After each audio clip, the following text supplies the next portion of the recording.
তো অনেক দিন থেকে ভাবি আর যে একটু ভৈরব বাড়ি যাইমু, ভৈরব বাড়ি যাইমু। তো টাইম পাই না, ডেইলি ঘুম থেকে উঠে সকালে 10টা হয়ে যায়, করে খাম শেষ করতে করতে হরিয়ে গেলাম গিয়ে ডিউটি। তো আইতে আইতেও রাত্রেও যায়। তো আজকে রবিবার আসলো, যার লেগে আমি তার আজকে সকাল থেকে কয়ে রাখছিলাম যে একটু আজকে বিকেলে বাইরেমু, বাইরে একটু ভৈরব বাড়ি যাইমু। কিন্তু বহুত দিন থেকে ভাবি আর যে একটু ভৈরব বাড়ি গিয়ে একটু প্রণাম করতাম বা একটু ধূপকাঠি মোমবাতি জ্বালাই দিতাম। তো ভাবিয়ে ভাবি শেষ হয়ে যায় দিন, আর যাওয়াটাও অন্য না। তো আজকে ভাবছি যে আজকে যাইমু। তো সানডেতে সবাই একটু ফ্রি থাকি ওটাই।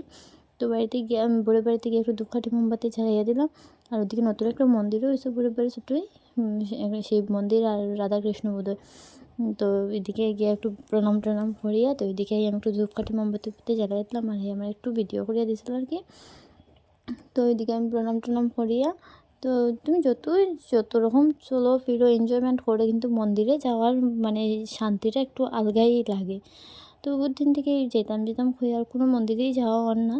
তো আমি কই না, আজকে একটু ভৈরব বাড়িই যাইমু। এমনিই তো আমরা সবসময় ঘুরতে বেড়াইতেই থাকি, ওইদিকে যাওয়া টাওয়া যেতেই থাকি। তো আজকে আমার মনের খুব ইচ্ছাটা, মনটা খুব ভালো লাগলো আর কি।